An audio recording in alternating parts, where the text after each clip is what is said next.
বিশিষ্ট ব্যক্তিসকল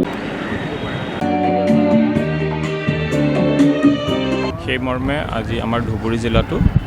তিনিটা লোকেশ্যনত আমাৰ ধুবুৰী সদৰ তাৰপিছত গোলকগঞ্জ আৰু বিলাচীপাৰা শ্বহীদ দিৱস আমি উদযাপন কৰিছোঁ আৰু শ্বহীদসকলক সুঁৱৰি যিটো এটা গীত আছিল শ্বহীদ প্ৰণামোৎসৱ সেই গীতটো আমাৰ ধুবুৰী প্ৰগ্ৰামত 1000তকৈও অধিক শিল্পী তথা ছাত্ৰ ছাত্ৰী আৰু গোলকগঞ্জ আৰু বিলাচীপাৰাত 500তকৈও অধিক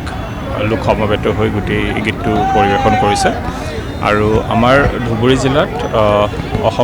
অসম আন্দোলনৰ লগত জড়িত 11টা শ্বহীদ পৰিয়াল আছিল। আজি আমি সেই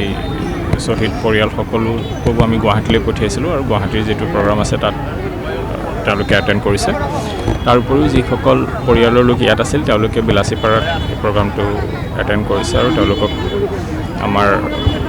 এডমিনিষ্ট্ৰেশ্যনৰ তৰফৰ পৰা শ্ৰদ্ধা জনোৱা হৈছে আৰু পৰৱৰ্তী সময়তো যিটো শ্ৰদ্ধা আমি তেওঁলোকক জনাই থাকিব লাগে সেইটো আমি জনাই থাকিম আৰু মই ইয়াতে প্ৰত্যেকটো ডিপাৰ্টমেণ্ট প্লাছ